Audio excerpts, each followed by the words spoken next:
The light poured in through the wide corner windows, touching everything in soft gold. I stood barefoot in the tiled entryway of my new home, the keys still warm in my palm. 2 bedrooms, a walkout garden terrace, and that breathtaking view of the Cascades after decades of subletting, house-sitting, and fixer-uppers. This place was entirely mine. Clean lines, good bones. Nothing to repair, nothing to negotiate, just peace. I wandered through each room slowly, fingers trailing along the matte quartz countertops and the deep walnut trim I'd picked out myself. My name, Lorraine Grayston, was on the deed, the utilities, the insurance, the HOA documents. I didn't owe anyone an explanation. Not anymore. I sat on the edge of the bay window seat and looked out at the evening sky. The landscaping crew had finished just yesterday. Ferns along the border, native lilac, and one perfect Japanese maple that would flame crimson in the fall. I had waited my whole life for this. The silence was so complete that the phone ringing startled me. Darren. I smiled as I answered. Hi, sweetheart. Hey, Mom. Leora and I were wondering if we could swing by for dinner. She wanted to talk with you about something before the move tomorrow. Of course, I said, still smiling. There's leftover lentil stew and some bread I can warm up. They arrived just after 6, Darren carrying flowers and Leora balancing a tray of matcha macarons. She was all charm as usual, tight bun, cashmere shawl, soft compliments about the light fixtures and kitchen tile. But her tone shifted over dessert. There's just one thing, she said lightly, brushing crumbs from her lap. About the second bedroom. My parents and Kalia, my sister, you remember, will be staying with us for a while. Just until things settle. I set down my spoon. With us, she nodded. We've already prepped the guest suite for them. They'll move in the day after you. I looked at Darren, but he was studying his teacup. Outside, the garden lights flickered on automatically. Inside, I felt something pull taut inside my chest. I said nothing. Not yet. I would sleep on it, and tomorrow I would decide. I barely tasted my tea. The sweetness of the macaron sat heavy on my tongue, clashing with the bitterness rising in my chest. Leora, still smiling, leaned back like she'd just mentioned something pleasant, like the weather or a neighbor's dog. Darren reached for another cookie, avoiding my eyes entirely. They've had such a rough year, Leora went on. My parents lost their lease unexpectedly, and Kalia's divorce has really taken a toll. We thought, with the extra space and all, she gestured around my living room as if it were already hers. As if every inch had been earned by someone else's need, not my labor, not my silence. You'll still have the smaller bedroom, she added brightly. It's cozy. I even bought some new linens for it. Sage green, the kind you like. I kept my face calm. Sage green. She had picked out the sheets for a room I hadn't even slept in yet. Darren finally spoke. It won't be for long, Mom. Just until they get back on their feet. Back on their feet. I wanted to ask what exactly they had ever stood on, but I didn't. Not then. After they left, I stood at the front window until their tail lights faded. The kitchen still smelled like rosemary and warm bread, but I had no appetite. I rinsed the mugs and dried them by hand, my mind moving faster than my hands ever could.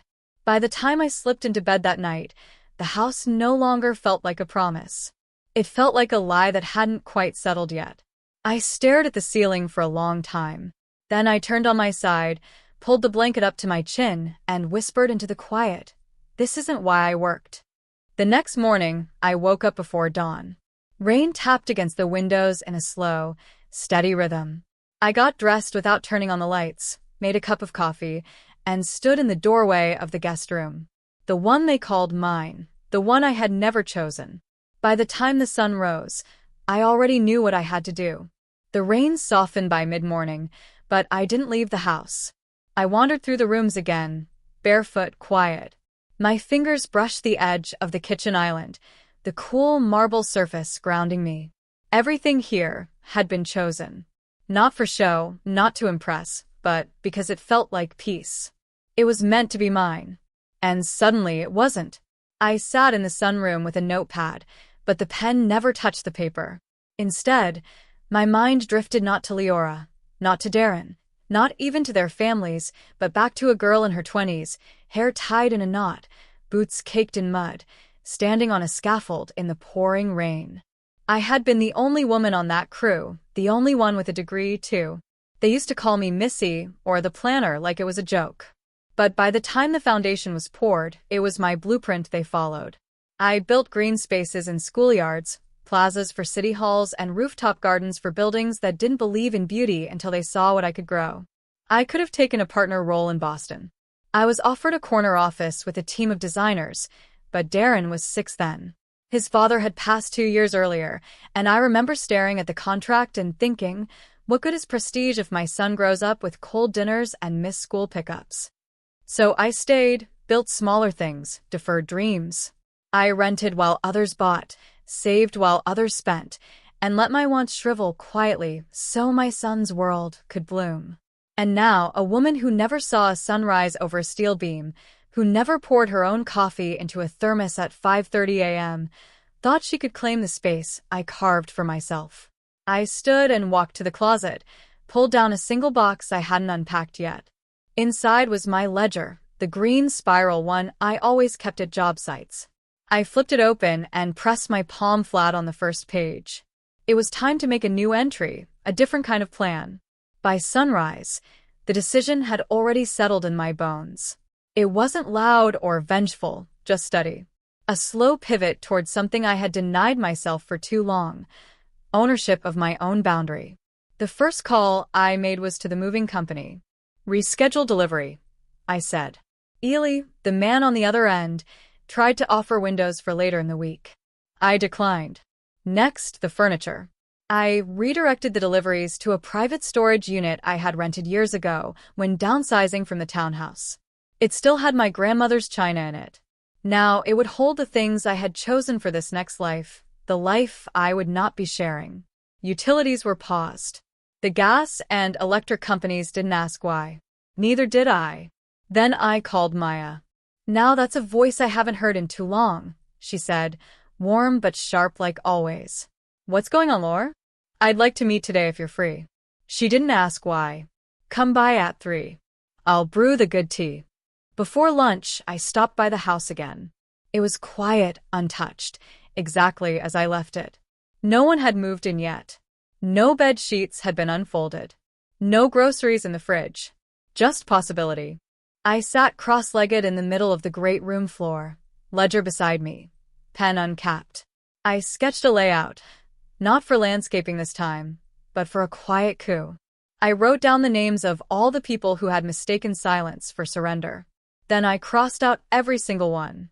On the kitchen counter, I placed a single vase filled with artificial tulips. A plastic arrangement Leora had once brought over, saying it matched the aesthetic. Next to it, I left a single piece of paper, signed, dated, and deliberate. Then I walked out, locked the door behind me, and dropped the spare key into a padded envelope. It would be mailed, not handed over. That afternoon, Maya poured Earl Grey into a chipped porcelain cup and slid a folder toward me. Inside was the first draft of something I'd never written before, a formal declaration of refusal. Absolutely. Here is the revised Chapter 5 in English.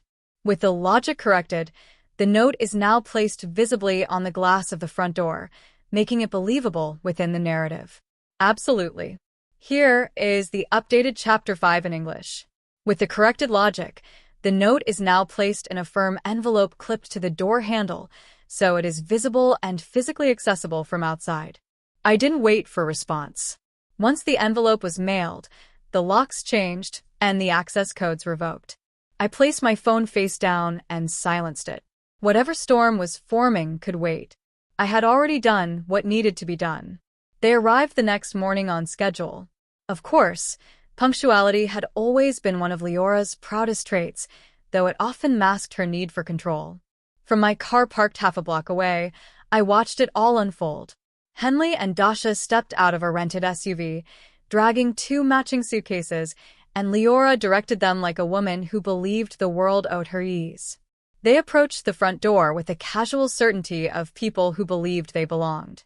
Then came the pause. The keypad blinked red. Leora tried it again. Then again.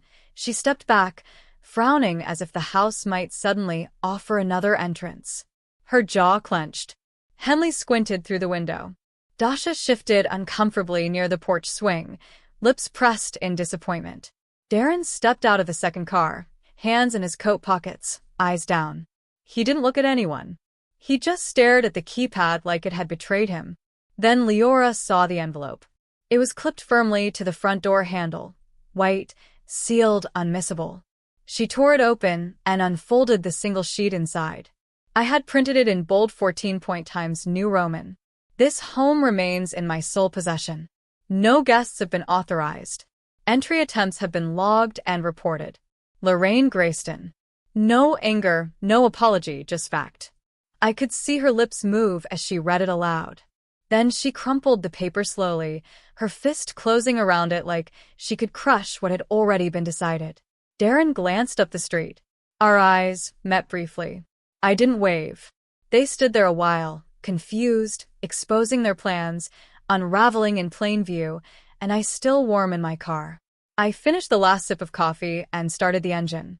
Later that afternoon, Mr. Voigt from the HOA left me a message requesting clarification on several unauthorized occupancy claims. Mr. Voigt's voice was polite, but there was a sharpness beneath it, like a man trying to sound neutral while holding a lit match. Ms. Grayston, I wanted to confirm that you are still the sole legal occupant of 1145 South Briar Hollow. There seems to be a bit of confusion. I called him back immediately. Yes, I said. I am the owner. I've not authorized any cohabitants. Has someone submitted something? He paused before responding. Your daughter-in-law submitted an occupancy extension form last week listing 3 additional adults as long-term residents. That raised a flag considering the recent transfer lists you alone. I let the silence speak for itself. We've voided the submission, of course, he added. And due to yesterday's attempted override of your access code, we've marked your unit for gate level restriction. No digital entries without your approval. Thank you, I said. Please send me the list of names and any future attempts. The email came within minutes. Plain as daylight. Henley Moonrest, Dasha Moonrest, Kalia Moonrest, all listed as extended family cohabitants. Leora had even included an estimated duration of stay, 6 months or until rehoming is secured. Secured as if I were a temporary shelter. I forwarded the file to Maya. She called before I could reread it. I've drafted the occupancy limitation affidavit, she said. Want me to file it today? Do it. I spent the rest of the day pruning my peace lilies and tidying the apartment I still rented. The air felt cooler now, clearer. I checked the cameras once. No one had returned to the house. Just before dinner, my phone buzzed with a message from Darren. They're standing outside like they've been disowned. It's humiliating. I stared at it for a while before replying. The house is mine. I never agreed. I set the phone down and turned off notifications. Tomorrow I would face Darren in person, Florence by my side, and the will already rewritten. We met at a quiet cafe on the corner of Pine and Alder, the kind with chipped mugs and polite music that knew when to stay in the background. I arrived first. Florence sat to my left, papers already in order, posture as composed as ever. Darren came in 5 minutes late. His eyes were tired. His shirt was untucked in a way that told me he hadn't slept or hadn't stopped defending someone who didn't deserve it. He sat across from me without greeting, just dropped his elbows onto the table and said, "They're humiliated." I folded my hands in my lap. I'm not responsible for their assumptions. You could have told us, he said, voice low. We were all planning. No, I interrupted. Leora was planning. You were permitting.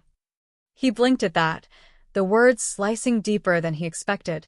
Florence cleared her throat gently and slid the envelope across the table. Darren looked at it without touching it. What's that?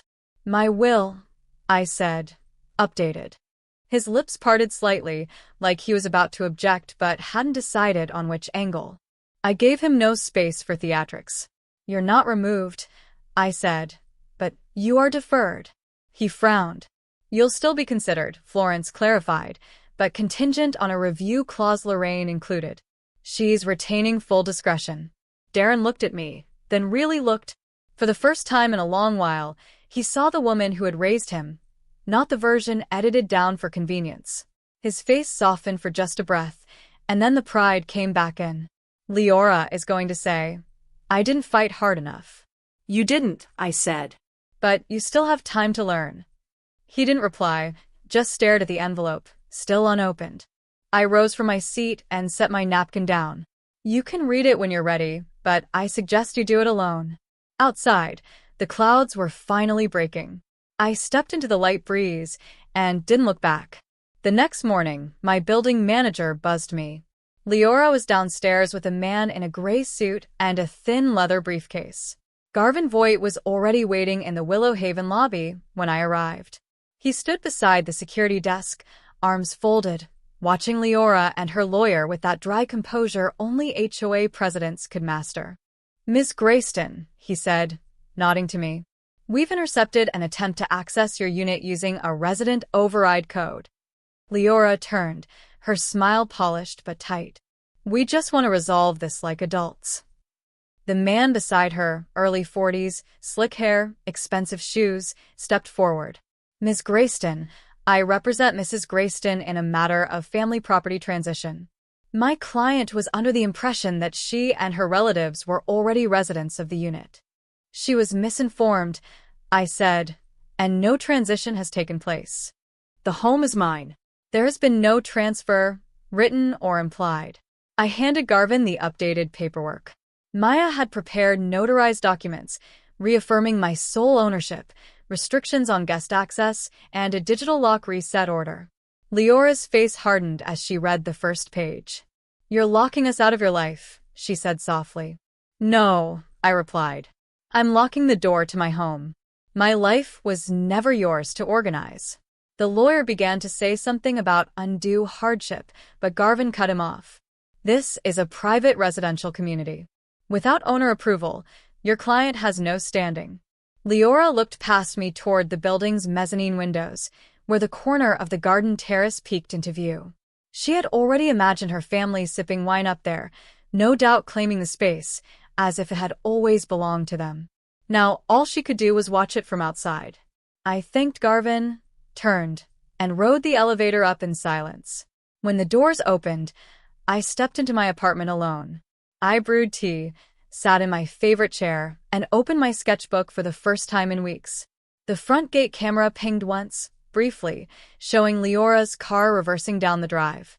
The next 2 days passed quietly until I saw a number I didn't recognize flash across my phone screen, and a soft voice leave me a message I hadn't expected. The voicemail was short, hesitant. "Hi, Miss Grayston. This is Kalia. I know this is strange, but I wanted to say I'm sorry and thank you.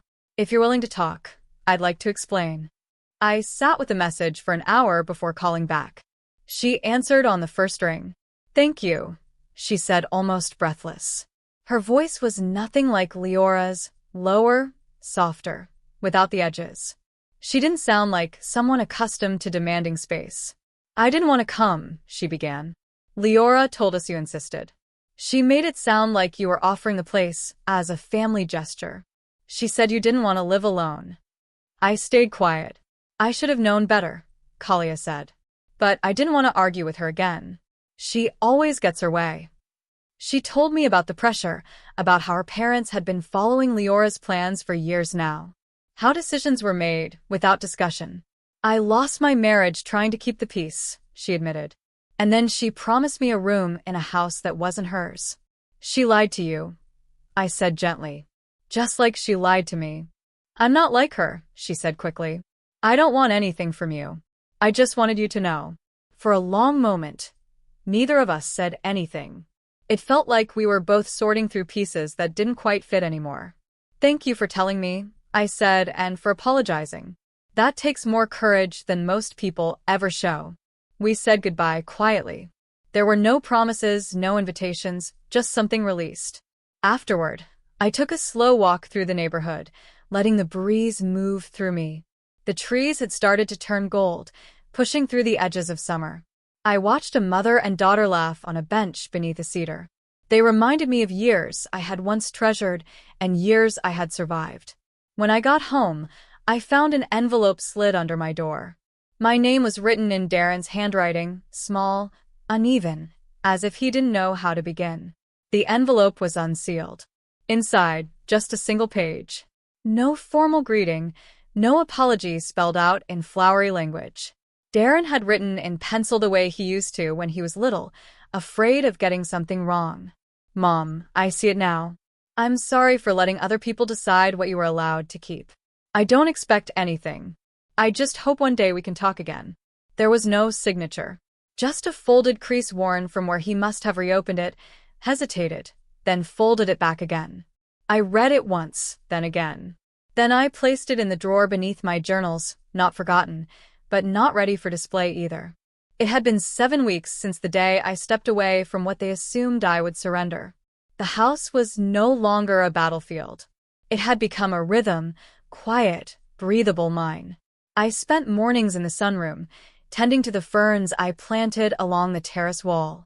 They were finally taking root, green curling toward the sunlight without apology. The smell of fresh soil and citrus drifted into the kitchen where Earl Grey steeped next to my open sketchbook. I'd returned to drawing landscapes at first, then strange dreamlike shapes that bloomed into something softer than precision. I wasn't trying to impress anymore. My calendar had filled in new ways. A book club on Wednesdays, walks with Florence on Sunday afternoons, a call with Maya every other Friday. Not about legal paperwork, just life. I kept the second bedroom empty. No guests, no just-in-cases, just a room of stillness and lavender, always clean, always closed. Leora hadn't reached out again. Darren hadn't followed up, and I hadn't chased either of them. That wasn't grief. That was clarity. In the afternoons, I'd open the terrace doors and sit with a blanket across my lap, letting the wind slip through the house. No voices argued over who belonged. No footsteps rearranged my space. Just light, just air. This wasn't just the place where I lived. It was where I finally remembered who I was.